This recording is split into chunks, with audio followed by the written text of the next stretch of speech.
falla cardíaca. Es importante que la sepamos diagnosticar, que sepamos cuál es la etiología para tratarla y también cuáles son las opciones terapéuticas, porque es una enfermedad que se hace cada vez más prevalente. ¿Por qué se hace más prevalente? Porque también la edad promedio va aumentando, ¿no? Entonces, cuanto mayor edad tiene el individuo, el paciente, tiene más posibilidades de hacer falla cardíaca. Entonces, ¿a qué denominamos falla cardíaca? Es a toda anormalidad que puede ser congénita o adquirida, ¿no? Que va a afectar la estructura y la función del corazón. Entonces, como es todo un síndrome, va a tener signos y síntomas, tiene signos floridos, ¿no? Y esto lamentablemente hace que el paciente pues esté en constante rehospitalizaciones. Ahora, el hecho de que un paciente se hospitalice, chicos, hay un porcentaje, aunque sea en el mejor hospital, hay un porcentaje de que el paciente pueda fallecer en esa hospitalización. Entonces, no es hospitalizarse porque sí, ¿no? Sino que también aumenta sus posibilidades o sus posibilidades de fallecer. Esto hace que haya cambios en la calidad de vida del paciente porque cualquier infección lo descompensa, ¿no? Y tiene pues una pobre expectativa de vida. Entonces, cuando nosotros diagnosticamos falla cardíaca, muchas veces no nos asustamos, ¿no? Decimos, ah, bueno, tiene falla cardíaca, se va a compensar. Pero sin embargo, vamos a ver que incluso tiene mayor mortalidad que otras enfermedades como el cáncer, ¿no? Cuando diagnosticamos cáncer, decimos, ay, pobrecito, tendrá poca vida, poco tiempo de vida, y no es así. La falla cardíaca, chicos, tiene incluso más probabilidades de fallecer y vamos a ver el porcentaje. Entonces, hay también falla cardíaca cuando aumentan las necesidades metabólicas del organismo. Por ejemplo, si un paciente tiene hipertiroidismo, si un paciente tiene beriberi, si es un paciente con altas necesidades metabólicas, ¿no? El paciente puede hacer falla cardíaca. Por ejemplo, si es un paciente que hace de pronto una anemia aguda, una anemia severa, también entra en falla cardíaca porque no puede satisfacer sus demandas de oxígeno.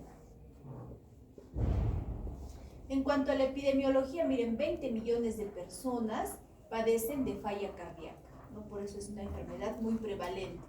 2% de esta población en países desarrollados. ¿Por qué en países desarrollados pues tienen un buen censo, ¿no? Un buen reporte de sus enfermedades? Produce grandes gastos en cuidados de la salud, ya que, como les vuelvo a repetir, son pacientes que se van rehospitalizando constantemente. Aumenta con la edad, ¿no? De 6 a 10% en pacientes mayores de 65 años. Las mujeres son afectadas igual que los varones en un 50%. Ahora, tenemos varios tipos de falla cardíaca. Hay la falla cardíaca izquierda, derecha, la falla cardíaca con fracción de eyección preservada y con fracción de eyección disminuida. ¿A qué nos referimos con esto? Con la FEBI, con la fracción de eyección. Los que han rotado cardio ya saben que hallamos, ¿no? Mediante ecocardiografía la fracción de eyección, y esto significa el grado de función que tiene el ventrículo izquierdo. Entonces, hay falla cardíaca con una fracción de eyección disminuida, ¿no? Eso es lo más frecuente, lo más fácil de diagnosticar. Pero también tenemos falla cardíaca con una fracción de eyección preservada, ¿no? ¿Y cómo lo diagnosticamos? Muchas veces tenemos que dosar lo que son, por ejemplo, ProBNP para saber si están aumentadas y podamos diagnosticar. Entonces, la mitad de los pacientes tienen falla cardíaca con fracción de eyección preservada.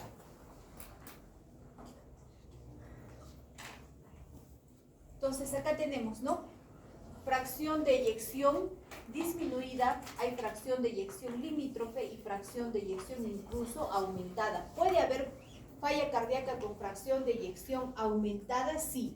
Por ejemplo, los pacientes que tienen cardiomiopatía hipertrófica, donde genéticamente el ventrículo izquierdo se ha hipertrofiado, ha engrosado sus paredes, tienen buena función, buena fracción de eyección porque se contrae bien, pero tienen una disfunción diastólica. Ese músculo engrosado puede contraerse, pero no puede relajarse adecuadamente. Entonces, los pacientes hacen falla cardíaca con fracción de eyección aumentada. Lo más fácil de diagnosticar, lo más común de diagnosticar es fracción de eyección disminuida, ¿no? Ahora, la fracción de eyección, chicos, la limítrofe la consideramos 50%, ¿no? Pero hasta 40% decimos que es una fracción preservada, limítrofe, pero menos de 40% ya estamos hablando de una fracción de eyección disminuida.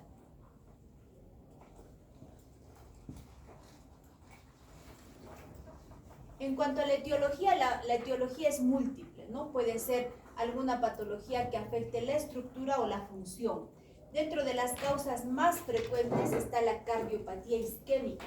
¿A qué me refiero con cardiopatía isquémica? Es el paciente que de pronto sufre un infarto miocárdico.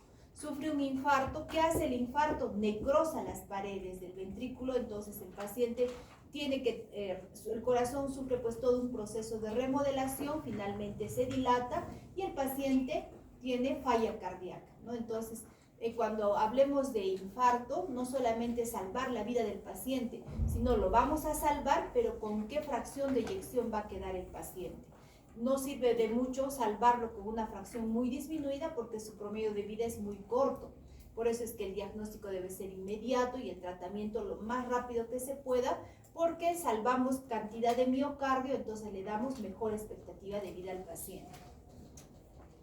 Ahora, las más comunes, como les vuelvo a decir, la enfermedad coronaria, por ejemplo el infarto, la hipertensión arterial, porque también sabemos que es una enfermedad que cada vez se hace más prevalente. Entonces, el corazón es un músculo, ¿no es cierto? Si nosotros hacemos pesas, nuestro músculo crece en nuestro brazo. Igual el corazón, si trabaja con hipertensión arterial, el corazón a la larga, ¿qué va a hacer? Se va a hipertrofiar, porque es un músculo. Entonces, esta hipertrofia ya no tiene la misma calidad de miocitos.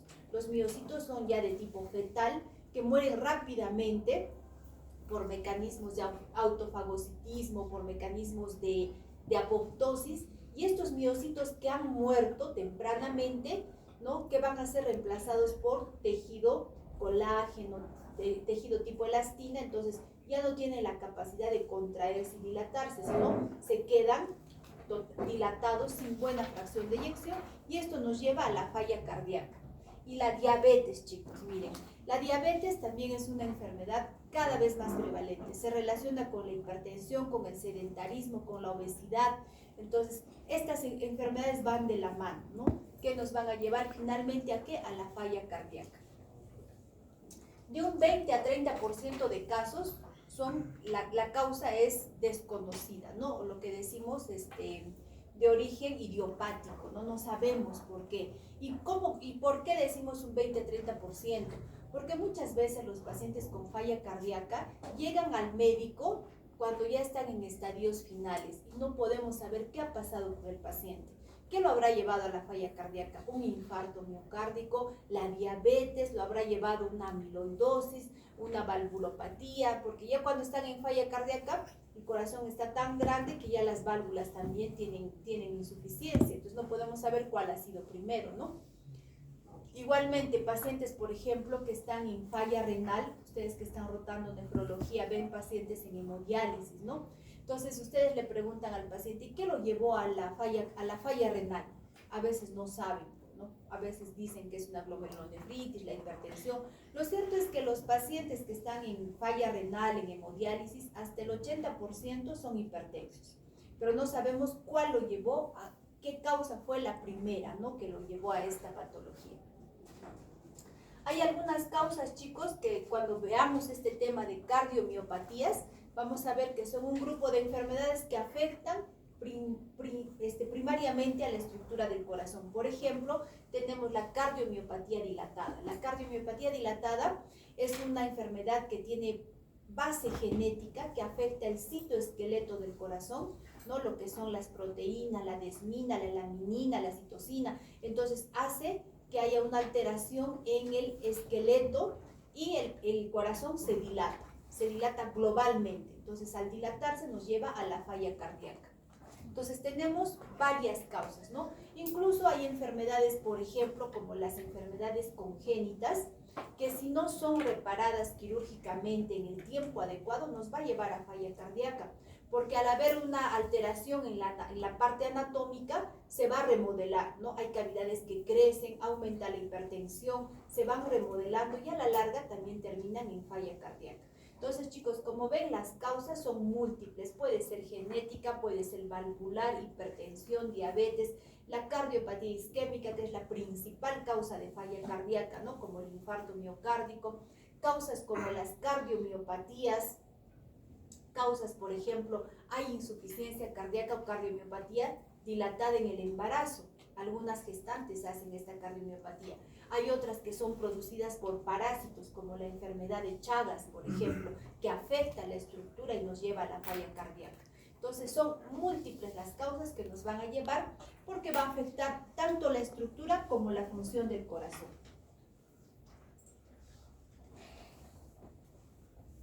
En cuanto a las causas, vamos a ir viendo, a ver con las características, ¿no? Así globalmente.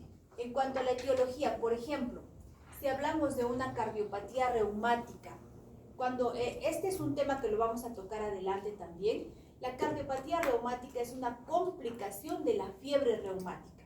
Y la fiebre reumática es una enfermedad que se da en la niñez, ¿no? En los 10 años, 12 años en promedio, que es producido por el estreptococo beta hemolítico, que va a producir una faringitis estreptocócica.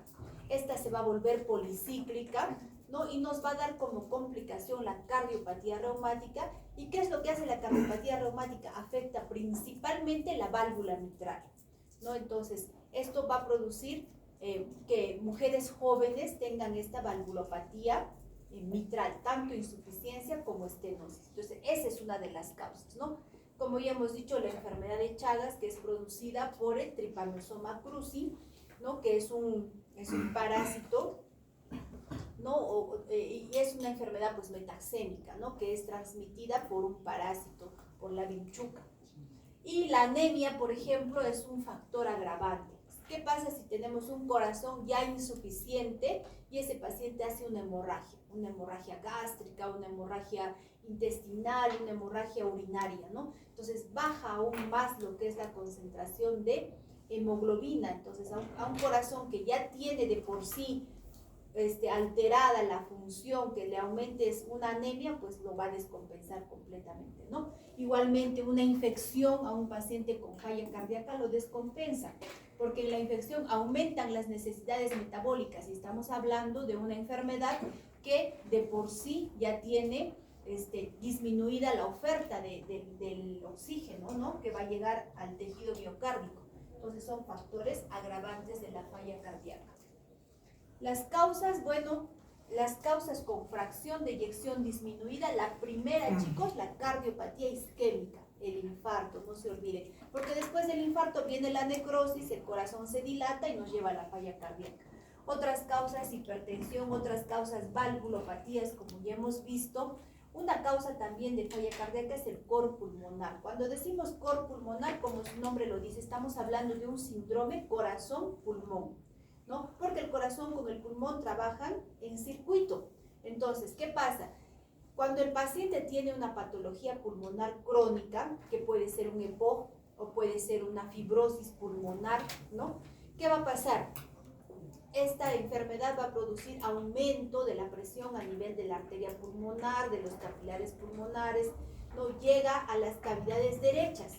Y en las cavidades derechas del corazón, ¿qué hacen? Manejan volumen. ¿Cómo tienen que reaccionar frente a este aumento de volumen? Se dilatan.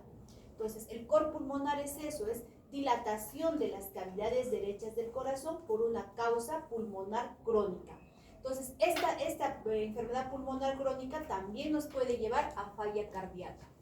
Otras causas, por ejemplo, ya menos frecuentes, ¿no? Lo que son, por ejemplo, enfermedades genéticas, las cardiomiopatías. Hay también, chicos, hay falla cardíaca por sustancias tóxicas, ¿no? Hay falla cardíaca, por ejemplo, por el alcohol, ¿no? En caso del alcohol, la cantidad tóxica que va a producir falla cardíaca es diferente en el varón que en la mujer, ¿no? Si el varón tiene que tomar, pues, no sé, 10 onzas, para la mujer es la mitad, ¿no? Entonces, hay causas también por drogas, enfermedades parasitarias, como hemos visto en Chagas, ¿no? Y ahora las arritmias.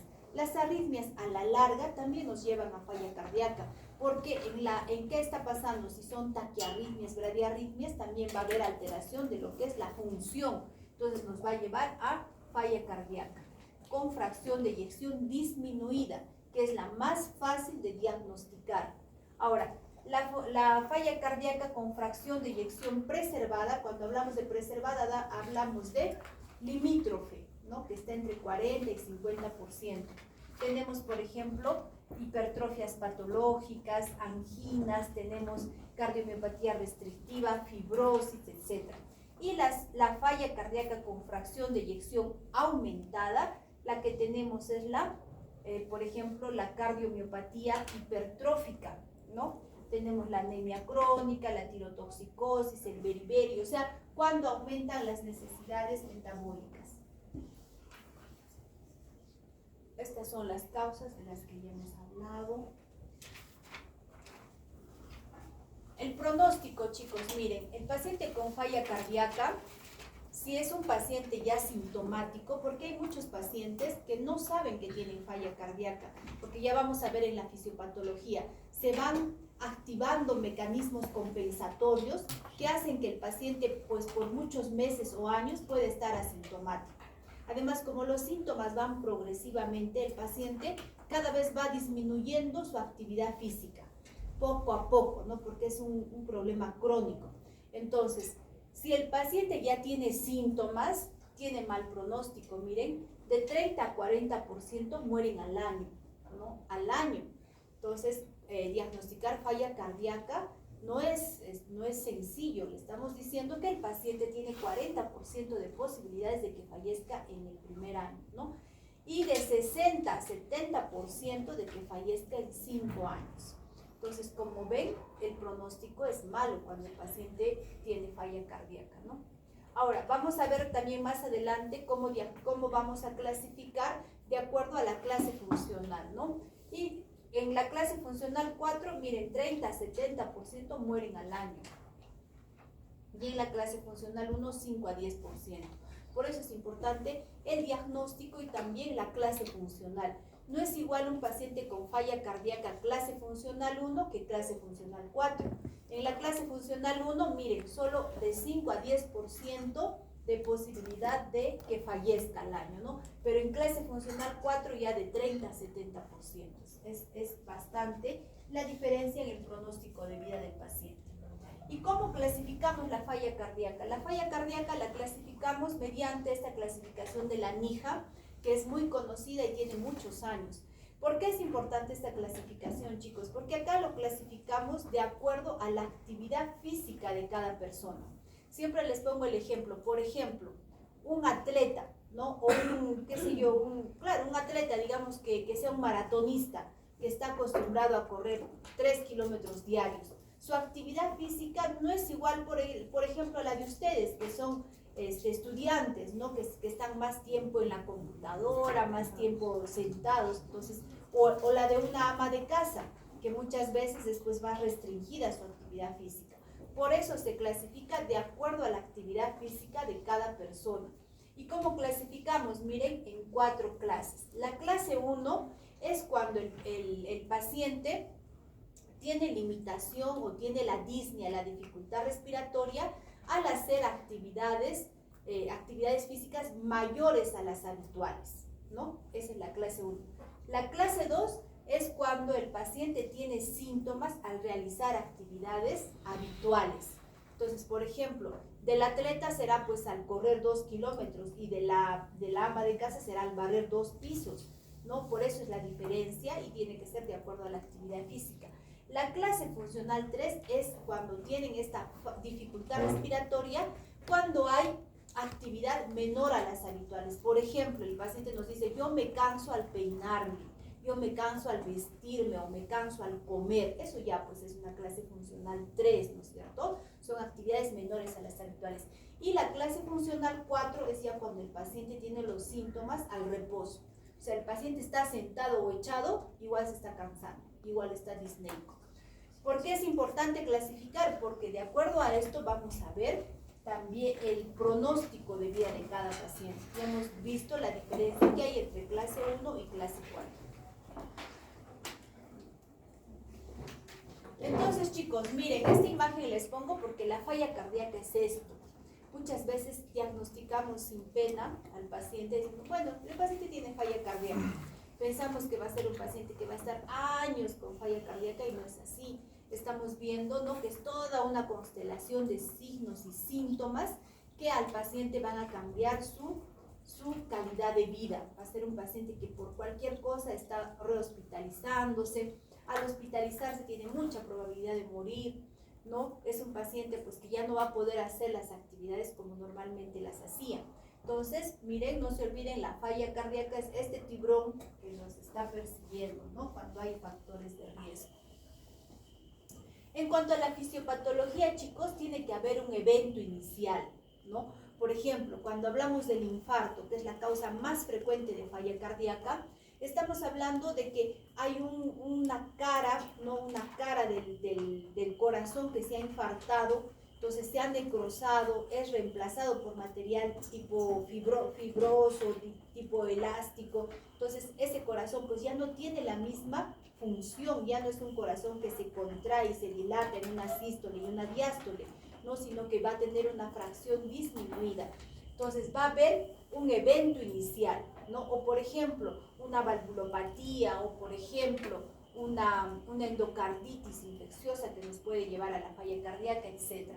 Ahora, cuando hablamos de falla cardíaca también hablamos de la falla cardíaca aguda y la falla cardíaca crónica, ¿no es cierto? La falla cardíaca aguda es la que, como su nombre lo dice, tiene una causa agudamente que le ha producido la falla y el paciente pues puede llegar a fallecer, o hay que tratarlo quirúrgicamente en ese momento para que el paciente no fallezca. Pero nosotros vamos a hablar de lo que es la falla cardíaca crónica, de la que se va a producir en mucho tiempo, ¿no? Entonces, el paciente, cuando hablamos de falla cardíaca crónica, estamos hablando de un paciente que va a tener una causa, ¿no?, que le va a producir este evento inicial, puede producir muerte de los miocitos, pero el paciente pues va a tener mecanismos compensatorios que, como su nombre lo dice, lo van a compensar. Puede estar así el paciente meses, puede estar años sin saber que tiene falla cardíaca por estos mecanismos compensatorios, hasta que en algún momento estos mecanismos compensatorios ya no juegan un papel que favorece al individuo, sino juega un papel en contra del paciente. Entonces, cuando ya no da para más los mecanismos compensatorios, hacen daño al paciente, ya les voy a explicar en la fisiopatología. Ahí es donde el paciente empieza con los síntomas de falla cardíaca. ¿Cuáles son los síntomas?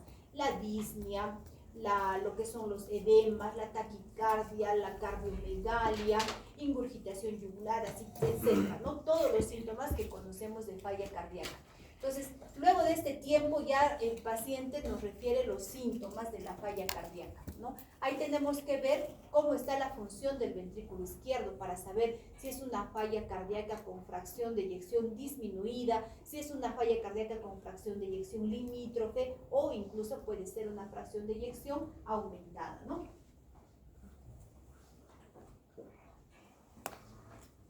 Entonces, la fracción de eyección, ¿qué es la fracción de eyección? Lo que denominamos FEBI, ¿no? Ustedes van a leer ahí en los libros, en la bibliografía, FEBI significa fracción de eyección del ventrículo izquierdo. Es el grado de función de contracción y dilatación del ventrículo izquierdo. El grado de contracción, no de dilatación, de contracción del ventrículo izquierdo. Entonces, la fracción de eyección va a ir disminuyendo poco a poco, ¿no? Conforme vaya supliendo por un tiempo los mecanismos compensatorios. En cuanto a la fisiopatología, vamos a tener la activación de los mecanismos compensatorios que por un tiempo van a sostener y van a modular la función del ventrículo izquierdo. Este tiempo puede ser meses o puede ser años, ¿no? Depende de cada organismo. Ahí tiene que ver mucho lo que es, por ejemplo, la actividad física del paciente, ¿no? Si es un paciente, por ejemplo, que ha tenido buena actividad física o sigue haciendo actividad física, entonces estos mecanismos pueden pues suplir sus necesidades años. Pero si es un paciente que tiene los mecanismos ya compensatorios activados y toma alcohol, fuma, es sedentario o tiene otra comorbilidad como la hipertensión, la diabetes, pues obviamente más rápido se van a presentar los síntomas de la falla cardíaca. ¿Y cuáles son estos mecanismos? Principalmente, chicos, los mecanismos compensatorios son activación del sistema renina-angiotensina y el sistema nervioso autónomo. Estos dos mecanismos se activan para que el paciente esté asintomático por algún tiempo, ¿no? Ahora, otros mecanismos, por ejemplo, la activación del BNP, de las prostaglandinas, del óxido nítrico, que son sustancias vasodilatadoras. Entonces, va a haber influencia de género, ¿no? No es igual en un varón que en una mujer. Va a haber una influencia genética, va a haber una influencia en la edad y medioambientales para que estos mecanismos lo mantengan compensado al paciente, ya sea meses o sea años. Hay una diferencia. Entonces vamos a tener lo que es el sistema simpático. Entonces el sistema simpático se va a activar, ¿no? O sea, en lo que es la falla cardíaca se activa este sistema. ¿Y qué va a producir el sistema simpático?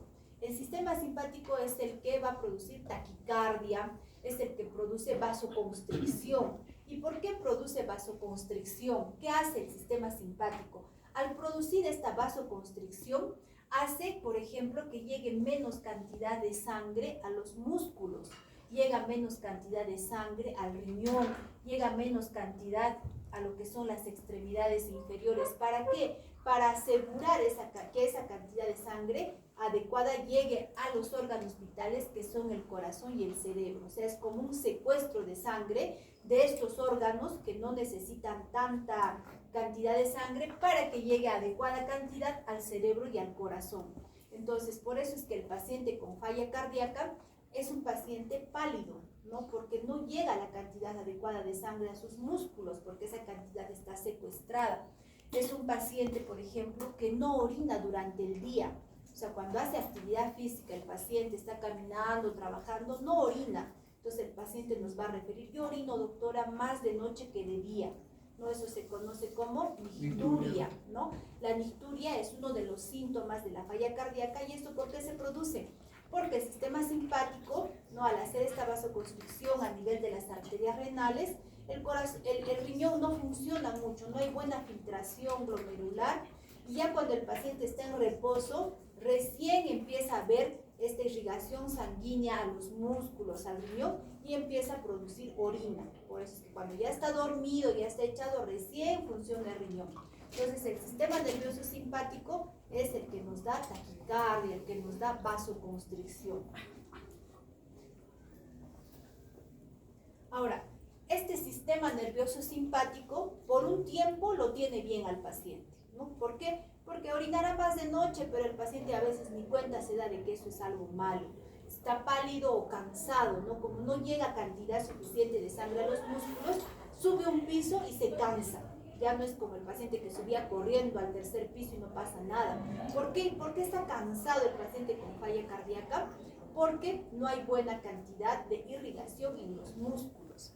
Ahora, por un tiempo, pues, como les digo, como esto se va a producir en mucho tiempo, el paciente va a ir limitando su actividad física. Porque le decimos, ¿usted hace actividad física normal? Sí, normal. Por ejemplo, le dicen, ¿no? Hace 2 años, ¿usted qué hacía? Recién el paciente piensa, pero hace 2 años yo podía correr 2 kilómetros. Y hace meses que solo corro medio kilómetro y me agito, me canso, tengo dificultad respiratoria.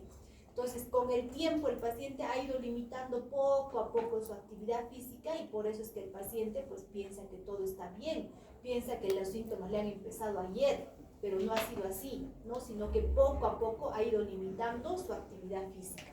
Entonces, un tiempo que puede ser meses, que puede ser años, dependiendo de la edad, dependiendo del género, dependiendo de la actividad física del paciente, va a estar asintomático. Pero miren, con el tiempo, ¿qué hace el sistema simpático? Va a hacer que se activen las hormonas, ¿no? Como la norepinefrina, que es la que produce la vasoconstricción. Entonces, miren, cuanto mayor cantidad de concentración de norepinefrina hay, a la larga, con la edad, con los años, aumenta la mortalidad. Entonces, más cantidad de norepinefrina, mayor mortalidad para el paciente. Entonces, como les vuelvo a repetir, estos son mecanismos compensatorios por un tiempo, pero a la larga ejercen un papel en contra del paciente. Ahora, también cuando está activado el sistema simpático, ¿qué hace? Que haya un aumento de lo que son las catecolaminas, ¿no? Las catecolaminas son básicamente constrictoras, ¿no? Van a producir vasoconstricción periférica, aumento de la postcarga, hay un efecto cardiotóxico, o sea, la propia concentración de catecolaminas es tóxico para los miocitos, ¿no? Al final, ¿a qué va a conducir? A que haya una disminución en la FEBI, en la fracción de eyección del ventrículo, y si esto va progresando, pues va a llevar al paciente a la muerte. Por eso es que los pacientes con falla cardíaca, chicos, muchas veces mueren de muerte súbita. El otro sistema que se va a activar, el otro mecanismo compensatorio, es el sistema renina-angiotensina-aldosterona, ¿no? Entonces, ¿qué pasa con el sistema renina-angiotensina-aldosterona? Ya sabemos que la renina se produce en el riñón, ¿no es cierto? Se produce en el riñón, hay mayor producción de renina en el riñón, y esto hace que se convierta el angiotensinógeno que se produce en el hígado a angiotensina 1, y a través de la enzima convertidora de angiotensina, la angiotensina 1 se convierte a angiotensina 2, y la angiotensina 2 pues tiene función de vasoconstricción, retiene sodio, retiene agua, por eso es que el paciente con falla cardíaca tiene cardiomegalia, porque retiene líquido, ¿no? Van a secretar la aldosterona, que es la hormona antidiurética, que va a producir que se retenga agua, el paciente tiene más sed, orina menos, retiene líquido, hay edemas, cuando hay edemas hay mayor cantidad de líquido, entonces hay una hiponatremia, o sea, disminución del sodio, no porque se esté excretando más sodio, sino porque es dilucional, ¿no? Digamos que haya 140 miliequivalentes por litro, pero el paciente ya no tiene pues 5 litros, sino tiene muchos más porque está edematizado, está congestionado, entonces disminuye el sodio, pero es una hiponatremia dilucional, ¿no? Finalmente, cuando hay cardiomegalia, el corazón está grande, entonces ya es un tejido que no se contrae y no se dilata, es un tejido que ya los miocitos mueren por apoptosis, por autofagocitismo, y finalmente va a progresar ¿a qué? A la muerte de los miocitos. Entonces, hay retención de sodio, agua, aumento de la precarga. Entonces, fíjense que la falla cardíaca es una patología que tiene tanto aumento de la precarga y aumento también de la postcarga. Va a dar congestión venosa, no hay una estimulación en la producción y en el depósito de colágeno, de fibrosis. ¿Y por qué? Porque son miocitos que están muriendo, son células que están muriendo. ¿Y por qué se reemplaza por tejido fibrótico, ¿no? Y esto nos lleva pues a esa fibrosis miocárdica, hipertrofia patológica, ¿no? Que finalmente nos va a dar una disminución en la fracción de eyección del ventrículo izquierdo, o sea, disminución en la FEBI.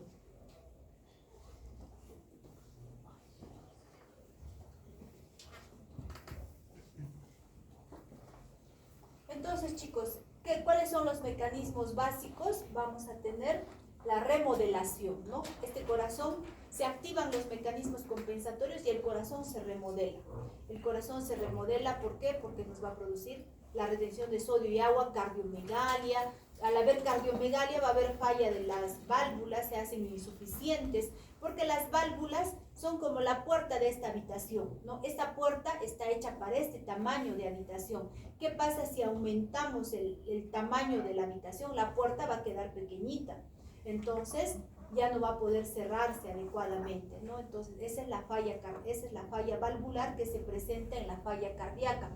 Hay hipertrofia miocítica que, como ya hemos visto, se hipertrofia, pero luego estos miocitos son reemplazados por material tipo fibrótico, tipo elástico. Hay alteraciones en las propiedades contráctiles. ¿Por qué? Porque ya no es un miocito normal, ya no se contrae y se dilata adecuadamente. Hay pérdida progresiva de los miocitos por necrosis, por ejemplo, digamos que sea la causa de un infarto, apoptosis, o sea, una muerte programada de las células, o muerte celular autofágica, ¿no? Es por los mecanismos por los que mueren los miocitos, y ya recordemos que estas células son reemplazadas por material fibrótico.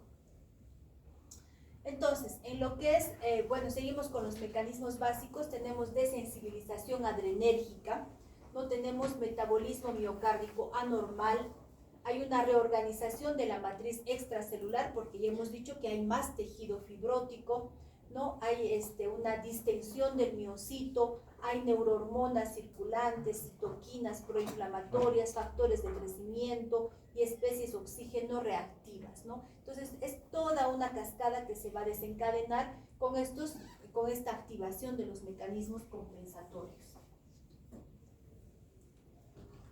Ahora, si nosotros tenemos, cuando hablamos de sístole, estamos hablando de la capacidad de contraerse, ¿no es cierto? La sístole. Y cuando hablamos de diástole, de la dilatación. En la sístole, el ventrículo izquierdo hace una fuerza para enviar la sangre a través de la aorta a la circulación sistémica. En cambio, en la diástole, nuestro corazón se dilata, ¿no? El corazón está así como una esponja. Y es en la diástole, chicos, donde se dilata, donde también se perfunde el corazón. O sea, en este momento no solo está abierta las cavidades, sino el mismo tejido miocárdico tiene que reperfundirse en este momento de la diástole. Entonces, vamos a tener una disfunción sistólica porque no hay ya una buena fuerza de contracción. Recuerden que los miocitos han sido reemplazados por otro material. Y también va a haber pues una disfunción diastólica. O sea, el corazón no se puede dilatar adecuadamente, ¿no? Eso nos va a producir déficit de ATP, una rigidez en el ventrículo, va a haber taquicardia, aumento de la presión de llenado, aumento de presión de los capilares pulmonares, ¿no? ¿Por qué? Porque este aumento de presión a nivel, por ejemplo, de las cavidades izquierdas de la aurícula izquierda, a la aurícula izquierda llegan las venas pulmonares. Entonces, retrógradamente se va a producir aumento de la presión a nivel de los capilares pulmonares y el paciente empieza a presentar disnea, dificultad respiratoria.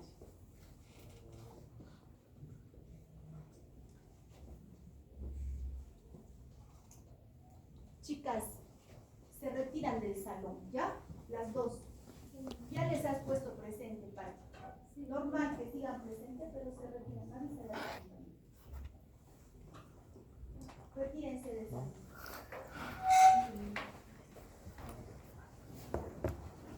No puede ser, chicos, que acá vengan a dormir. O sea, si quieren dormir, quédense en su casa, no hay problema. Retírense, por favor, quiero continuar con la clase.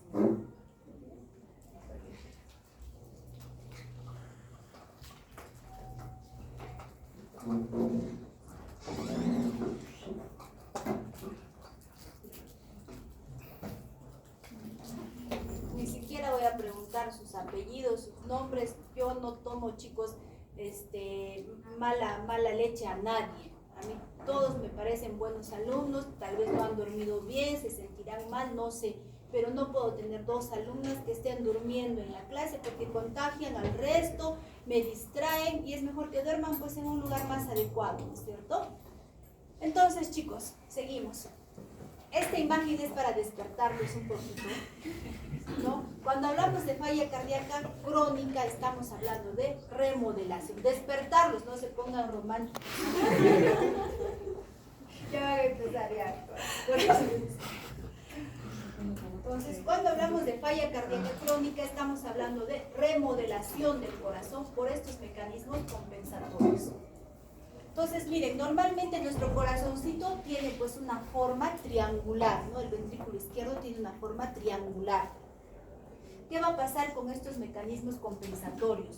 Con lo que es el sistema renina-angiotensina-aldosterona y con lo que es el sistema nervioso simpático. Ya hemos visto todos los efectos que tienen en el corazón. Entonces el corazón se va dilatando, va perdiendo su forma. Miren, se hace un corazón esférico.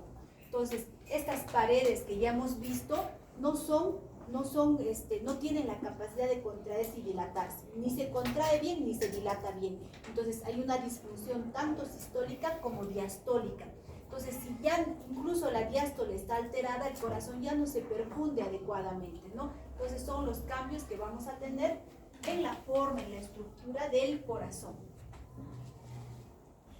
Entonces esto ya hemos visto, ¿no? Ya hemos visto que a la larga lo que es las catecolaminas, la angiotensina 2, la aldosterona, etcétera, van a producir todo lo que es esto, ¿no? Apoptosis, muerte celular, hay por retención de líquido, hay cardiomegalia, etcétera. Ahora, en cuanto al cuadro clínico, el cuadro clínico de los pacientes con falla cardíaca es recontraflorido. Como les he dicho alguna vez, ¿no? Si cuando ustedes trabajen, por ejemplo, sean serumistas, van a ver que el chofer o el portero que les trae los pacientes les va a decir: doctor, te estoy trayendo un paciente, o ha llegado un paciente con falla cardíaca. Así te va a decir. ¿Por qué? Porque es sencillo ver que el paciente tiene falla cardíaca. Es un paciente hematizado, disneico, ¿no? Que le falta aire. Entonces el paciente te va a decir, el chofer o cualquiera te va a decir, es un paciente con falla cardíaca. Porque es una constelación, como les dije antes, de signos y síntomas. Entonces miren este aspecto del paciente. El paciente está cansado, ¿no?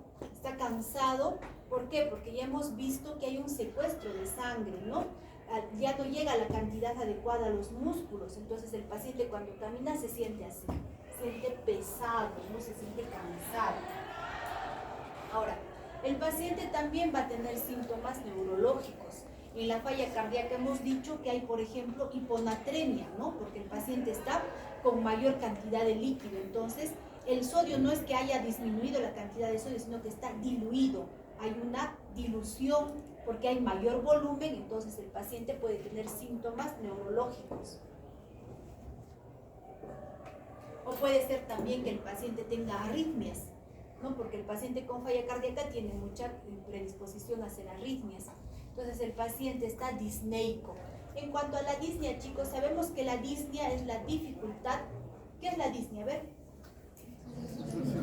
Sensación de falta de aire, ¿no? Dificultad para respirar. Entonces, la disnea no solamente puede ser de origen cardíaco, puede ser de origen respiratorio. Hay disnea psicógena, ¿no? Cuando, por ejemplo, el paciente entra en una crisis de pánico, pues puede estar disneico, ¿no? O también hay disnea por obesidad. Si, por ejemplo, hay una persona que sube de peso en poco tiempo, va a tener disnea, le va a faltar aire, va a tener dificultad respiratoria. Entonces, pero hay tipos de disnea, ¿no? Por ejemplo, tenemos la disnea paroxística nocturna. ¿A qué se llama la disnea paroxística nocturna? Es cuando el paciente se acuesta tranquilo y después de unas horas de estar acostado siente que le falta aire. Entonces el paciente se siente en el borde de la cama, abre las ventanas, todo porque no puede respirar. Esa disnea paroxística nocturna es más típica de la falla cardíaca, ¿no? Entonces hay que preguntar al paciente, ¿y usted en qué momento siente esta dificultad respiratoria? En la noche me falta aire, esa es la disnea paroxística nocturna. Otro síntoma, la ortopnia. No, pero el paciente no te va a decir, doctor, tengo ortopnia. ¿Qué será pues para el paciente ortopnia? Hay que preguntarle, ¿con cuántas almohadas duerme el paciente? A veces el paciente piensa que duerme bien, porque como han sido síntomas que se han ido progresando en mucho tiempo, primero duerme con una almohada, luego 2 almohadas, hasta que hay un momento donde el paciente duerme sentado, ¿no? Pero si tú le dices, ¿duerme bien? Te va a decir que sí. ¿Con cuántas almohadas duerme usted? Ahí puedes darte cuenta si el paciente pues tolera bien el decúbito o ya está medio sentado, ¿no?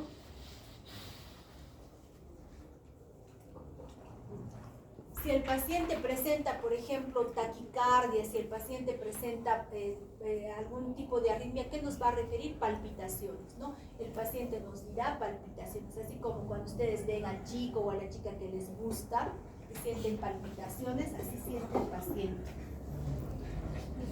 Acá, por ejemplo, ya hemos visto electrocardiograma. A ver, Kenneth, ¿cuándo sientes palpitaciones, Kenneth?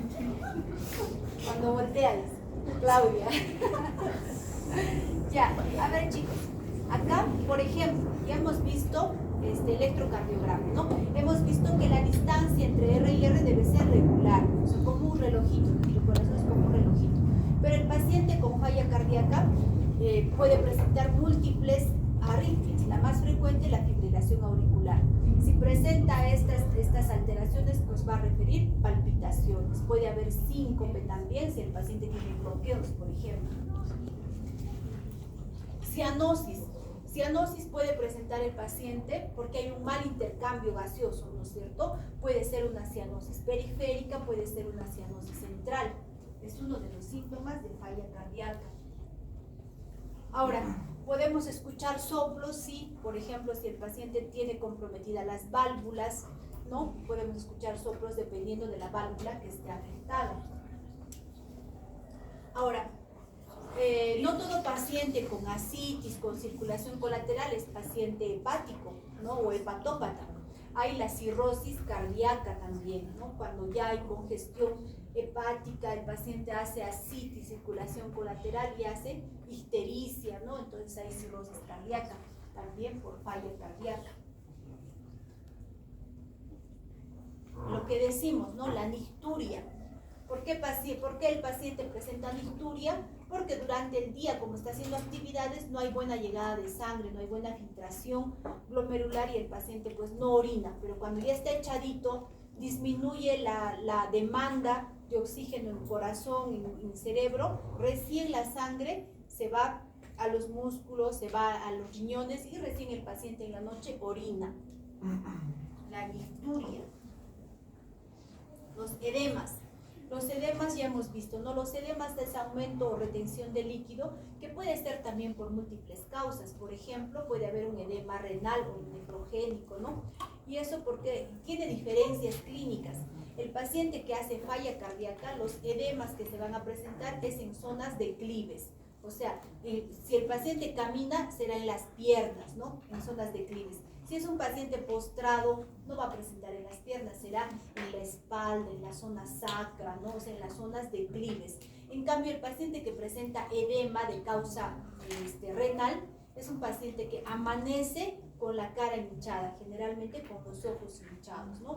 Algunas diferencias clínicas. Entonces, los edemas también son síntomas, signo y síntoma, porque el paciente lo refiere y lo podemos ver también, ¿no? Entonces tenemos, por ejemplo, todos estos síntomas típicos, ¿no? Tenemos la disnea, la ortognia, disnea paroxística nocturna, tenemos la fatiga, ¿no? Tenemos aumento de volumen en las piernas, ¿no? Otros, y los signos, por ejemplo, la ingurgitación yugular. Recordemos que cuando queremos ver si el paciente tiene ingurgitación yugular, tenemos que tenerlo al paciente echado a 45 grados de cabeza y hacerlo la maniobra para ver si hay ingurgitación yugular. Reflujo hepatoyugular. Hay que ver si hay galope. Chicos, cuando hemos visto lo que es hemos hecho un repaso de lo que es la semiología, hemos visto también el tercer ruido, ¿recuerdan? El tercer ruido, que es el galope. Suena como si un caballito estaría corriendo. Cuando nosotros tenemos un paciente con falla cardíaca y escuchamos el tercer ruido o el galope, significa que ese paciente tiene falla cardíaca descompensada. Hay una disfunción sistólica en ese caso. Ahora también tenemos, por ejemplo, depende, ¿no? Si hay soplos, dependiendo de la etiología. Ahora, algunos pacientes también nos van a referir que han ganado de peso en poco tiempo, ¿no? ¿Por qué? Porque han ido acumulando líquido. Va a haber esa ganancia y otros síntomas que ya hemos dicho, pues, ¿no? Síncope, palpitaciones, depresión, confusión, disminución del apetito, crépitos pulmonares, es importante porque el líquido se va acumulando en las bases de los pulmones, taquicardia, taquipnia. Por ejemplo, la taquipnia, chicos, es un signo muy importante de falla cardíaca en neonatos. El neonato no hace edema de miembros inferiores. Cuando está en falla cardíaca, el neonato, ¿qué hace? Taquipnia, o sea, hace aumento de la frecuencia respiratoria. Eso, sobre todo en neonatos, es un indicativo de falla cardíaca. Cuando el neonato, cuando el lactante o el neonato respira rápido, es un signo de falla cardíaca, porque ellos no hacen edemas, ¿no? Entonces es un lactante, por ejemplo. ¿Y qué actividad física hace el lactante? Lactar. Entonces tiene lactancia entrecortada. Lacta un poquito y ese es ejercicio para el bebé. Entonces se cansa.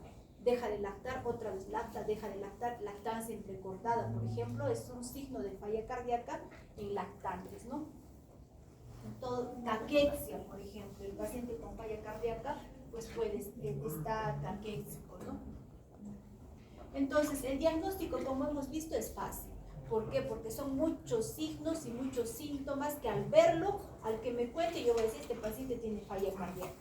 Pero no nos podemos quedar en solamente decir que tiene falla cardíaca, sino tenemos que ver cuál ha sido la etiología, qué lo está llevando a mi paciente a la falla cardíaca. ¿Habrá sido un infarto? ¿Habrá sido una hipertensión, la diabetes? ¿Habrá sido una valvulopatía? ¿Será que puedo tratarlo quirúrgicamente y el paciente va a mejorar? Tengo que saber la etiología. Segundo, tengo que saber la clase funcional, porque ya hemos dicho que de acuerdo a la clase funcional vamos a ver el pronóstico del paciente, ¿no? Si está en clase funcional 1, 2, 3 o 4, que ya lo hemos visto. Ahora, también tenemos que saber y por qué recién viene el paciente. ¿Sus mecanismos compensatorios lo habrán mantenido asintomático hasta hoy? ¿O será que el paciente ya sabía que tiene falla cardíaca pero dejó la medicación? ¿O será que el paciente ha consumido más sal?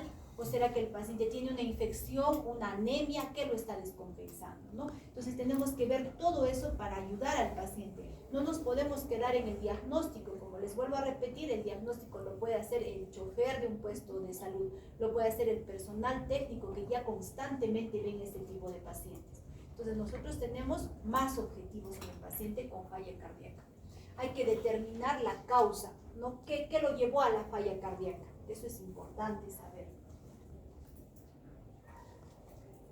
¿Y qué lo ha descompensado al paciente? ¿Será que recién hoy día se ha enterado que tiene falla cardíaca? O sea, que está debutando, que ya sus mecanismos compensatorios hasta hoy lo han mantenido más o menos asintomático y ahora tiene una sintomatología florida. Puede ser un debut, o puede ser que el paciente pues no haya cumplido con el tratamiento, haya consumido sal, haya tomado alcohol, cigarro, drogas, o que el paciente haya hecho mucha actividad física o tenga un estrés emocional. No, otro puede ser que el paciente está con falla cardíaca y de pronto hace una hipertensión muy alta que no se controla, o que a ese paciente piña con falla cardíaca se haya sobreagregado, por ejemplo, un infarto, ¿no?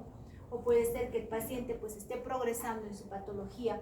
Otras causas, por ejemplo, un paciente con falla cardíaca que tiene una patología en otro sistema también va a ser agravante. Por ejemplo, si hace una tiroiditis, o si el paciente tiene una anemia, ya hemos dicho que la anemia es un factor descompensante, o si se infectó. Si el paciente con falla cardíaca ha estado más o menos asintomático y hace una neumonía, es un factor descompensante. Entonces el paciente va a empezar con toda la clínica florida, ¿no? O si hace una embolia pulmonar, o si el paciente pues retiene sal, o por ejemplo un paciente que tiene a la vez artrosis, un dolor articular y empieza con el consumo de AINES para el dolor, esto también es agravante para la falla cardíaca.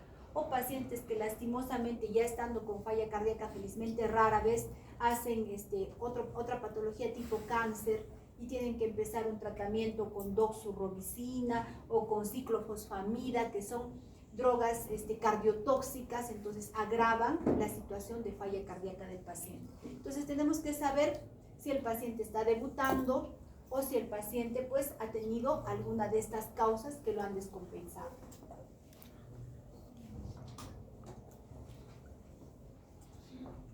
Ahora, ¿qué pasa si nosotros, por ejemplo, tenemos a un paciente, ¿no?, que tiene clínica de falla cardíaca? Ya hemos visto, tiene clínica, tiene signos y síntomas de falla cardíaca, ¿no? Digamos que el electrocardiograma, chicos, en un paciente con falla cardíaca puede estar normal, ¿no? Digamos que no sea una cardiopatía isquémica, digamos que sea la diabetes, digamos que sea una causa que no ha producido una gran alteración anatómica en el paciente, puede tener un electrocardiograma normal. O sea, el electrocardiograma no nos va a excluir el diagnóstico de falla cardíaca. Puede haber pacientes con falla cardíaca con un electrocardiograma normal. Entonces, ¿qué hacemos? La ecocardiografía es un examen que nos va a diagnosticar o nos va a medir la fracción de eyección del ventrículo izquierdo. Pero ya hemos visto que también puede haber falla cardíaca con una fracción de eyección preservada o limítrofe. Entonces, ¿qué hago yo si sigo viendo que este paciente tiene falla cardíaca y su fracción de eyección está, digamos, en 55, 50? ¿no? Para eso tenemos otros exámenes, como por ejemplo el dosaje de los péptidos natriuréticos, que son el ProBNP y el BNP. Entonces, este dosaje nos va a indicar si es falla cardíaca porque va a estar muy elevado, ¿no? Entonces, tenemos varios exámenes de los que podemos valernos también en caso de que la fracción de eyección esté preservada o limitada.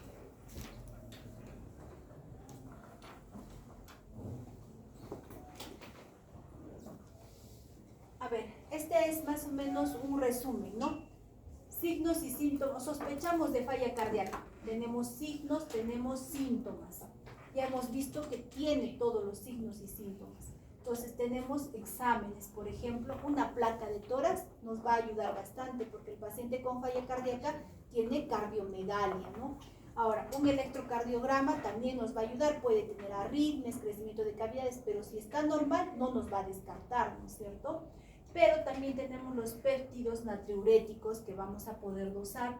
Se puede hacer exámenes de glucosa para saber si es diabético, para saber si su función tiroidea, dependiendo pues de la edad, del sexo, de la clínica del paciente, ¿no? Ahora, la ecocardiografía es importante porque por lo menos nos va a decir si es una falla cardíaca con fracción de eyección disminuida, limítrofe o aumentada. ¿No? Y en caso de que todo esto salga dentro de lo normal, nos quede dudas, tenemos exámenes mucho más invasivos, ¿no? Por ejemplo, tenemos lo que son pruebas con radionucleótidos, tenemos el cateterismo, tenemos, por ejemplo, la resonancia magnética, que es muy útil, por ejemplo, en casos de amiloidosis que afectan primariamente el músculo miocárdico, biopsias, etcétera, ¿no? Pero esto ya en casos, pues, de que todo esto salga dentro de lo normal y no podamos saber la causa de la falla cardíaca, ¿no? Entonces vemos que, ahora ya sabemos también que no hay un examen auxiliar que reemplace una buena historia. Siempre hacer una buena historia y un examen físico adecuado.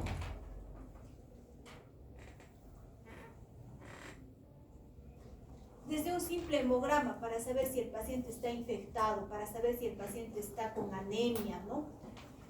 Glucosa, urea, creatinina para saber si hay también afectación del estado de la función renal, para saber si el paciente es diabético, un perfil hepático, porque ya hemos visto que puede haber incluso cirrosis cardíaca, un análisis de orina, puede ser una infección urinaria que lo esté descompensando al paciente con falla cardíaca.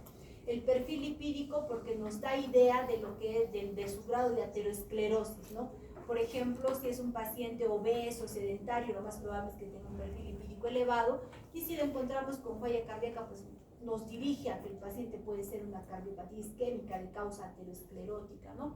O también, digamos que sea un paciente joven que no tiene otra comorbilidad, puede ser que esté alterado su perfil tiroideo. Entonces hay que dirigir, hay que saber qué exámenes pedir de acuerdo a cada paciente.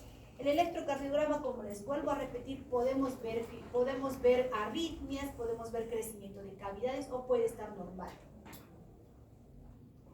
La placa de tórax, miren por ejemplo este corazón grande, ¿no? Si es más del 50% del índice torácico, estamos hablando de una cardiomegalia.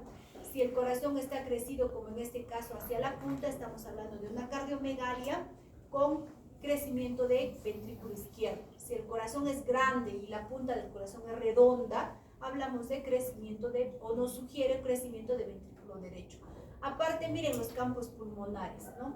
Son campos pulmonares que están congestionados, son como en alas de mariposa. Es la imagen de alas de mariposa hacia arriba, que es congestión, se puede ver las líneas B de Kerley, etc. La ecocardiografía que nos mide el grado de... La ecocardiografía no solamente mide la fracción de eyección, sino por la ecocardiografía podemos ver, por ejemplo, que el paciente haya tenido un infarto, porque hay una parte de hay una región que no se contrae adecuadamente, o podemos ver si la causa es valvular, podemos ver si la causa es congénita, etc., ¿no? Entonces es un examen que nos ayuda bastante para llegar al diagnóstico. Y si finalmente no sabemos, pese a todos estos exámenes, tenemos pues otros exámenes como los biomarcadores, como el BNP, el ProBNP, pero eso también varía de acuerdo al sexo, a la edad, al grado de función renal.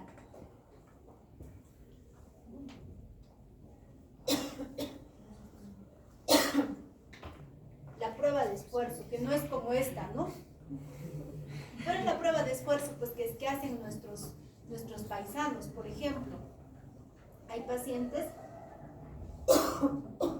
que les preguntamos, ¿y usted qué actividad física hace? Nada, nada, nada. Pero sin embargo, son ganaderos, son agricultores, y hacen pues esto, ¿no? Hacen una gran actividad física. Pero ellos ya lo ven como parte de su rutina diaria y no les parece que fuera una gran actividad física. Pero imagínense hacer esto, pues es mucho más que caminar en la faja. Es mucho más, ¿no? Esta es la verdadera prueba de esfuerzo que hacemos, que ya han visto, ¿no? Los que rotan cardio ya han visto, es caminar en la faja, pero no solamente mire, el paciente camina en la faja y mediante estos electrodos vamos monitorizando en la pantalla si hay cambios electrocardiográficos durante la actividad física. Entonces, esto nos sirve principalmente para ver si hay cardiopatía isquémica, pero no solamente eso, sino nos mide también el grado o la capacidad funcional de cada persona. Por ejemplo, no es igual un paciente que camine 3 minutos y se canse que uno que camine pues 15 minutos y se canse, ¿no? Su clase funcional es diferente. El que camina más de 15 minutos, 7 minutos será una clase funcional 1, pero el paciente que se cansa a los 2 minutos ya será una clase funcional 2, 3. Entonces, la prueba de esfuerzo también nos sirve para medir la clase funcional de cada persona.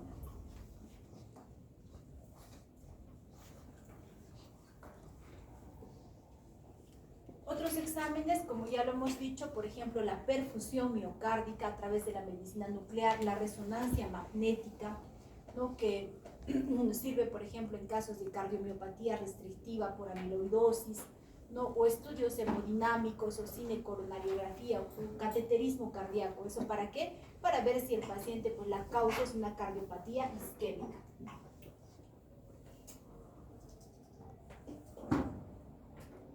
Ahora, la falla cardíaca, chicos, también se puede clasificar por estadios. Miren, estos son los estadios. Estas son las clases funcionales que ya hemos visto según la NIJA, pero también se clasifica por estadios. Estadio A, B, C y D. El estadio A es cuando el paciente tiene factores de riesgo. Por ejemplo, es hipertenso, es diabético, pero todavía no tiene una alteración en la estructura del corazón y tampoco tiene síntomas. Ese es el estadio A. El estadio B es cuando el paciente tiene factores de riesgo, ya tiene alguna alteración estructural. Por ejemplo, podemos encontrar en una ecocardiografía que el miocardio ya está engrosado, pero no tiene síntomas. Ese es el estadio B. El estadio C es cuando el paciente tiene los factores de riesgo, tiene alteración estructural y ya tiene síntomas, ¿no? Ya tiene la disnea, ya tiene la fatiga. Y el estadio D es cuando el paciente ya tiene síntomas pese a la medicación que está recibiendo. El estadio D. Entonces, como vemos, la clase funcional tiene relación con el estadio. Por ejemplo, si está en un estadio A, lo más probable es que esté en una clase funcional 1. ¿No es cierto? Y si tiene un estadio, por ejemplo, C, puede estar en una clase funcional 3 o puede estar en una clase funcional 4. Entonces, se clasifica tanto en estadios como en clase funcional. Entonces, si ustedes, por ejemplo, me dicen, no, es un paciente con falla cardíaca, clase funcional 2, estadio B. Entonces, yo ya sé que el paciente clase funcional 2 es un paciente que se cansa o tiene dificultad respiratoria al hacer actividades rutinarias, ¿no? Y si me dicen estadio B, yo ya estoy pensando que ese paciente tiene una alteración estructural. Todavía no muchos síntomas, pero tiene alteración estructural, ¿no? Entonces, eso ya nos da un panorama más amplio de cómo está el paciente.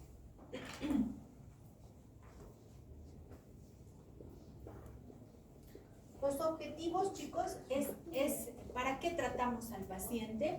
Para que el paciente pues tenga una calidad de vida por lo menos llevadera, ¿no? Que no sea un paciente que constantemente, que no haga actividad física o que constantemente se esté rehospitalizando, ¿no? Las rehospitalizaciones, aparte de que es un gasto para el sistema de salud del país, es es un desgaste para el paciente, para el familiar, y como les vuelvo a repetir, incluso hay un estudio, ¿no?, donde un paciente con diarrea ha muerto por deshidratación en el mejor hospital del mundo, ¿no? Entonces, siempre el hospitalizarse tiene un porcentaje de probabilidad de que fallezca el paciente. Entonces, eso debemos disminuir. Vuelvo a ponerles, este tiburón es la falla cardíaca, chicos, ¿no? O sea, cuando ya te coge, ya estás frío.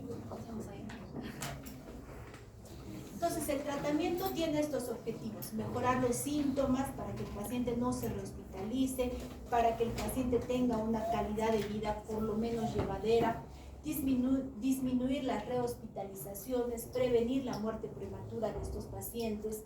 Entonces, en lo que es el tratamiento tenemos medidas generales, ¿no?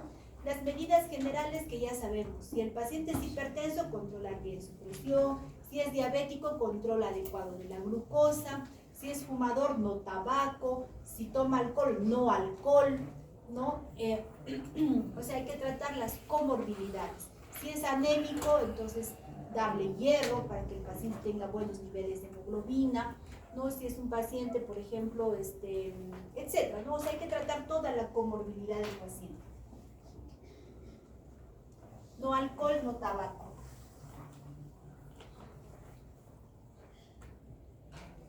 Ahora, las drogas que están contraindicadas en la falla cardíaca son los AINES, ¿no?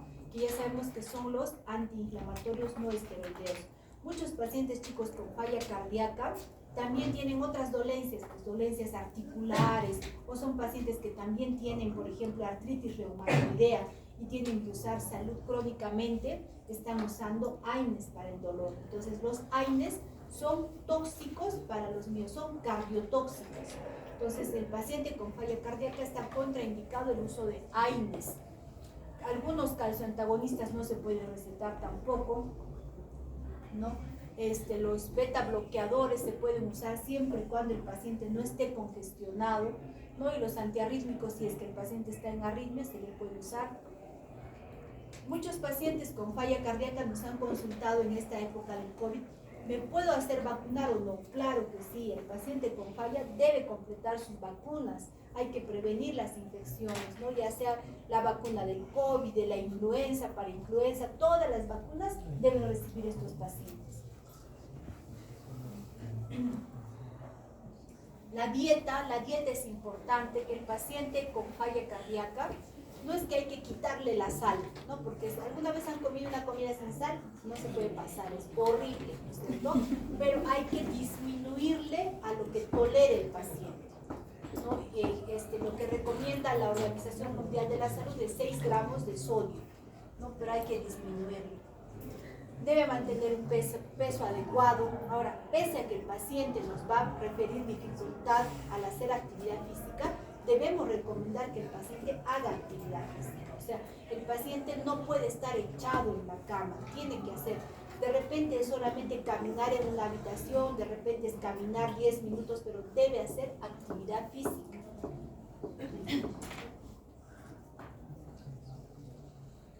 Ahora, eso es en cuanto a lo que son las medidas generales, ¿no? Vamos a evitar que el paciente haga otras infecciones que lo puedan descompensar, vamos a compensar sus comorbilidades.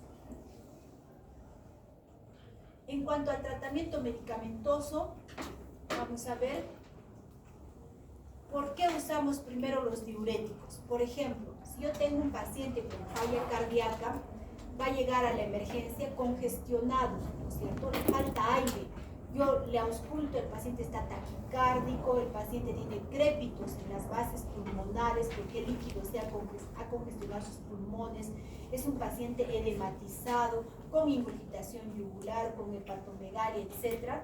¿Qué es lo primero que debo hacer en un paciente? Aliviar sus síntomas, ¿no es cierto? Porque ahora no me voy a poner a pensar todavía en voy a bloquear el renina-angiotensina, aldosterona, voy a bloquear el sistema simpático, no. Primero aliviamos al paciente. ¿Y qué es lo que le alivia al paciente? Los diuréticos. En emergencia, por ejemplo, tenemos la furosemida que podemos usar endovenosa, incluso en muchos pacientes chicos tenemos que usar en bomba de infusión. ¿no? Pero ¿qué hace el diurético? Lo descongestiona al paciente. Empezamos a secarlo. Digamos que el paciente nos diga, yo la otra semana he aumentado de peso 5 kilos de la otra semana, ahora. Entonces son 5 litros que ha aumentado el paciente. Entonces hacemos que el paciente orine, mantenemos un balance hídrico negativo, orina el paciente y se siente mejor, ¿no? Ya no tiene ese líquido. Entonces lo primero que hacemos es diuréticos, ¿ya? No porque mejore la vida del paciente, no porque mejore la sobrevida, no porque mejore el pronóstico, solamente porque alivia al paciente, pero no mejora la sobrevida del paciente. No tenemos varios diuréticos. En emergencia tenemos la furosemida, pero tenemos también otro tipo de diuréticos para mantenimiento, como la hidroclorotiazida, la espironolactona, la indapamida, etc., ¿no? Acá tenemos todos los grupos, lo que son los de ASA, los tiacídicos, los ahorradores de potasio, ¿no? Tenemos todo eso. Pero en emergencia, ¿qué usamos? No vamos a darle pues una hidroclorotiazida para que bote 5 litros, ¿no? Queremos secarlo ya. ¿Qué hacemos? Furosemida endovenosa. Ahora, si estamos diciendo que la falla cardíaca, después que lo hemos ya descongestionado al paciente, ¿no? Ya el paciente ha botado el líquido o está botando adecuadamente el líquido que necesitamos que salga, que hay que pensar en bloquear los sistemas que se han activado. Hay que bloquear el sistema renina-angiotensina-aldosterona porque es el que nos está reteniendo líquido, el que está haciendo que se retenga sodio, el que está haciendo que el corazón crezca. Hay que bloquear el sistema nervioso autónomo porque eso lo tiene taquicárdico, eso lo tiene con vasoconstricción, ¿no? Entonces hay que darle un inhibidor de la ECA. ¿Cuáles son los inhibidores de la ECA? O los inhibidores de la enzima renina-angiotensina-aldosterona. Tenemos el captopril, el enalapril, el ramipril, el sinopril, etcétera, todos los pril que conocemos, ¿no? Entonces tenemos que darle un tratamiento que tenga un IECA, un inhibidor de la enzima convertidora de angiotensina. Ahora, ¿qué pasa si el paciente tiene, por ejemplo, alergia a los IECA? ¿Cómo sabemos? Son pacientes que empiezan a toser, ¿no? Tosen tanto, es una tos seca, es una tos que se presenta más en las tardes y es a veces tan exigente que el paciente suspende el tratamiento, suspende porque no aguanta esa tos. Entonces, para eso tenemos lo que son los ARA2, ¿no es cierto? ¿Y cuáles son los ARA2? Los sartán, valsartán, carbesartán, olmesartán, etc., ¿no? Todos los ARAs que conocemos. Entonces, se puede dar también ARA en estos pacientes, más si el paciente tiene falla cardíaca y es hipertenso, tenemos que tratar pues, lo que es la hipertensión. También tenemos para eso los YECAs y los ARAs. ¿Cuáles son los efectos adversos de los YECAs? Sobre todo la tos, chicos. La tos es exigente que a veces el paciente suspende, ¿no? Pero también puede darnos cefalea, puede darnos el angioedema, hay disminución del gusto, chicos, es ageusia. Y eso es triste, ¿saben por qué? El paciente que toma YECAs ya no siente, por ejemplo, la sal. Entonces, ¿qué hace el paciente que no siente? Se aumenta sal a la comida, ¿no? Triste porque no tienen el sabor normal. Entonces, pero con la sal ya sabemos que está reteniendo más sodio, está reteniendo líquido, ¿no? Pero es disminución del sentido gustativo. Puede haber edema visceral, pueden hacer diarreas, pueden hacer hipotensión, obviamente, ¿no? Si es un hipotensor, puede producirnos hipotensión. Por eso es que al paciente con falla cardíaca le vamos iniciando los YECA a dosis bajita. Le iniciamos a dosis bajas. Si su presión se ha mantenido bien, al día siguiente podemos aumentarle un poquito. Entonces, vamos titulando día a día. Una vez que ya hacen hipotensión, ahí paramos, ¿no es cierto? O sea, no lo llevemos a la hipotensión. El paciente con falla cardíaca debe mantener una presión adecuada, entonces vamos titulando de a poquitos. A veces empezamos con cuarto de captopril cada 8 horas, luego aumentamos a medio, a 1, o podemos empezar pues así con dosis bajas, ¿no? Obviamente, si la paciente es gestante, están contraindicados los AINES, ¿no? Por muerte fetal.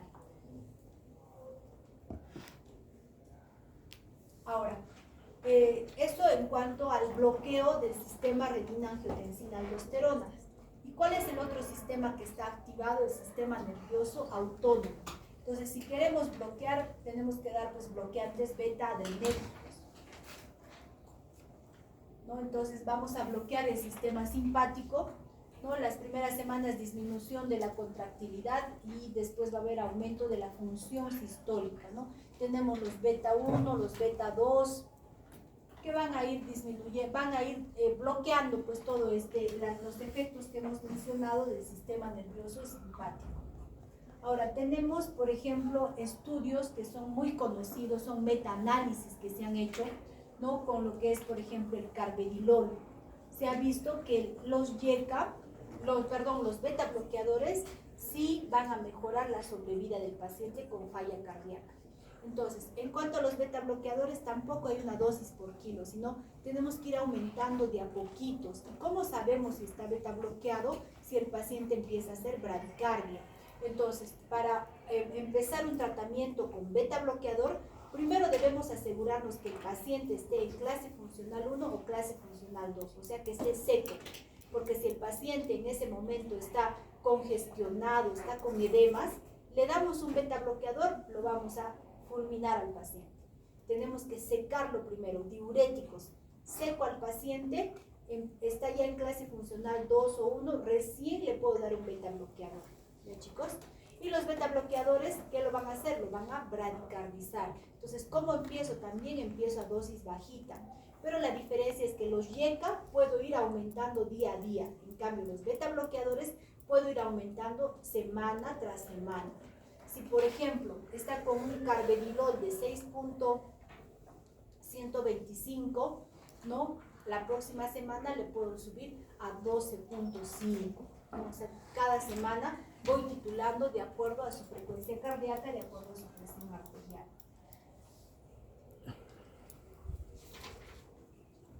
Ese es el estudio CIVIS.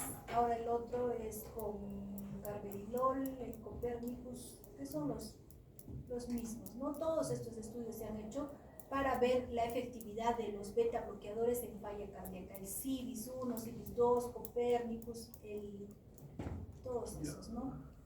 Ahora, ¿por qué la alternativa de un bloqueador de angiotensina? Ya hemos dicho, ¿no?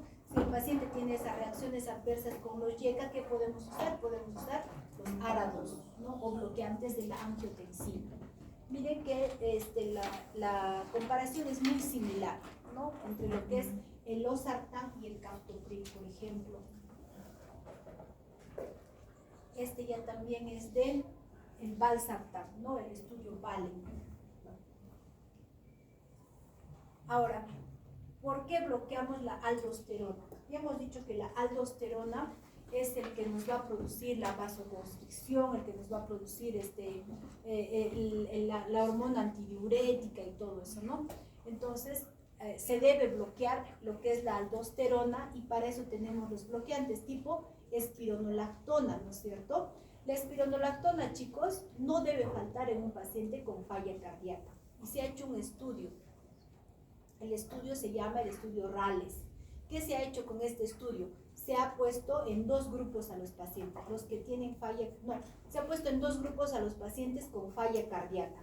A un grupo se les ha dado espironolactona y al otro grupo no. Entonces, conforme avanzaban, se ha visto que los efectos son tan positivos de la espironolactona que se ha tenido que suspender el estudio. ¿Por qué no ha llegado hasta el final? Porque es antiético que yo no le dé este medicamento a este grupo de pacientes que no se están beneficiando y a sí, ¿no? O sea, se ha visto que los beneficios son tan grandes que no se ha llegado a concluir el estudio RALES. Entonces, se ha visto que la espironolactona mejora la sobrevida del paciente con falla cardíaca. Por eso es que este estudio RALES, les vuelvo a repetir, no ha llegado a término, porque es antiético. ¿Qué haría yo, por ejemplo, si a la mitad de este salón les estoy dando algo que los beneficia y a esta mitad no? ¿No? Sería, si yo ya sé que los beneficia grandemente, no puedo seguir con un estudio y dejar de darles a este grupo algo que va a mejorar su sobrevida. Entonces, la espironolactona es un medicamento que mejora la sobrevida en falla cardíaca. Y este es, ¿no?, el estudio Rales. Es recontra famoso, conocido ese estudio. ¿Hay efectos adversos de la espironolactona? Sí. Miren, sobre todo la ginecomastia, ¿no? Entonces, empiezan a tener dolor en las mamas, tanto varones como mujeres. Impotencia. Ay, eso para los varones es lo peor. Prefieren tener falla cardíaca que impotencia. Disminución de la libido, hirsutismo, cambios en la voz, irregularidades menstruales, diarrea, sangrado, somnolencia, ataxia, confusión, erupciones en la piel, discrasias sanguíneas, ¿no? Entonces hay múltiples reacciones adversas de la espironolactona, pero las reacciones adversas pues no se dan todas en todos los pacientes, ¿no? Entonces el beneficio es mayor. Entonces, chicos, siempre hay que poner en una balanza. Tiene reacciones adversas llevaderas, pero el efecto es, o sea, la sobrevida va a aumentar, ¿no? Entonces, ¿qué es lo que yo prefiero? Hay otro diurético tipo espironolactona que es la eplerenona. Tiene menos efectos adversos. El problema es el costo, es caro. Pero si el paciente puede pagar, en buena hora, ¿no?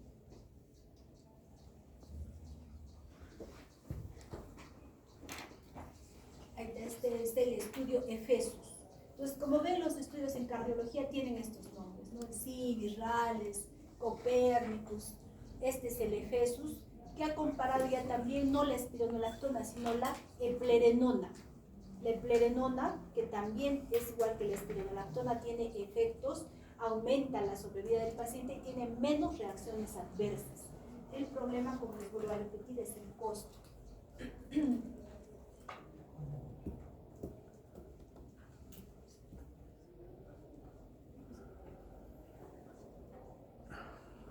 Estas son guías, ¿no? Que solamente... Ahora, otro grupo de medicamentos, ¿no? Tenemos el estudio DIG. Es un estudio comparativo entre pacientes que usan digoxina y los que no usan. Entonces, la digoxina, que es un digitálico, no mejora la sobrevida del paciente.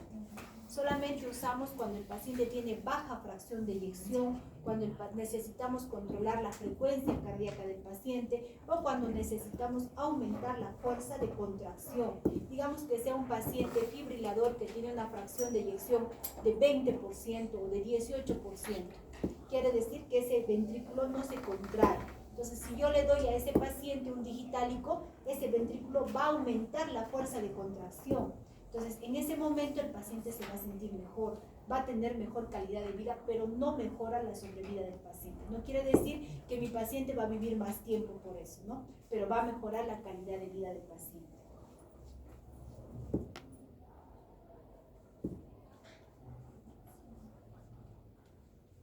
Ahora, chicos, hay un grupo de medicamentos que son lo último que ha salido y lo mejor, que son las dapaglifosinas. En falla cardíaca, chicos, tenemos las dapaglifosinas, empaglifosina, la otra es la dapaglifosina, o sea, las glifosinas en general, ¿no? Tienen estudios que han salido ahora último, son lo mejor que ha producido lo que es el laboratorio en nuestros tiempos para falla cardíaca.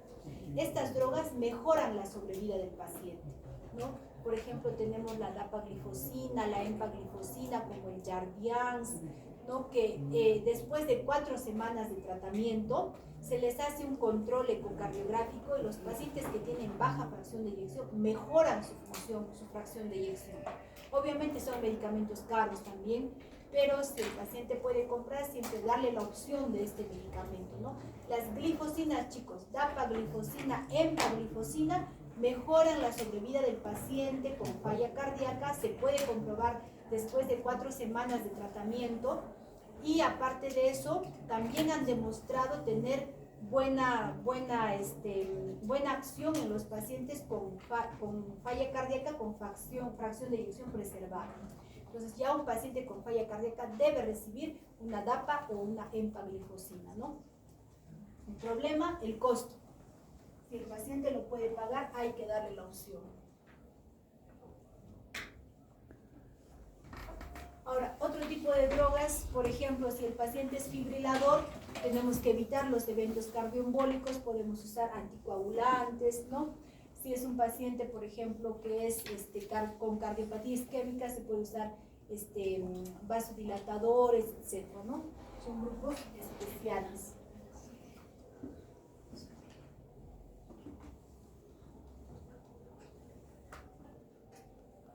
Si son arritmias y el paciente, podemos volverlo a ritmo sinusal, se puede usar antiarrítmicos tipo amiodarona, propafenona.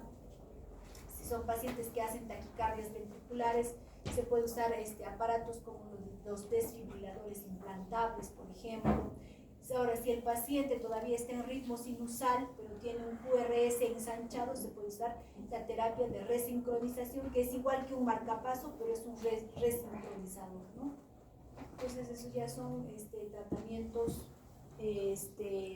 con aparatos, ¿no? Ahora, como hemos visto, lo más difícil de diagnosticar es la falla cardíaca con fracción de eyección preservada. No tienen los síntomas, pero la fracción está adecuada. Pero ya hemos visto también que las glifosinas son medicamentos que también mejoran la fracción, mejoran la sintomatología del paciente con fracción de eyección preservada. Y finalmente, pues si el digamos, es un paciente joven, es un paciente que no tiene otra comorbilidad, una alternativa es el trasplante cardíaco, ¿no? Que lamentablemente es poco frecuente porque el trasplante cardíaco, a diferencia del renal, ¿no? El riñón lo puedes conservar en una refrigeradora un tiempo, en cambio el corazón es pues, de paciente cadáver reciente a paciente vivo, ¿no? Entonces no es un órgano que se pueda conservar, refrigerado. Entonces el hecho de que un paciente tenga muerte cerebral, los familiares pues en ese momento no quieren que se done, ¿no? Porque siempre hay la esperanza pues, para el familiar. Entonces lamentablemente algunos pacientes van a tener que acabar en un trasplante cardíaco, ¿no? Es la única opción que ya tiene el paciente. Entonces, chicos, ¿cansados? No, yo sí. Chicos, si tienen alguna pregunta, hablen.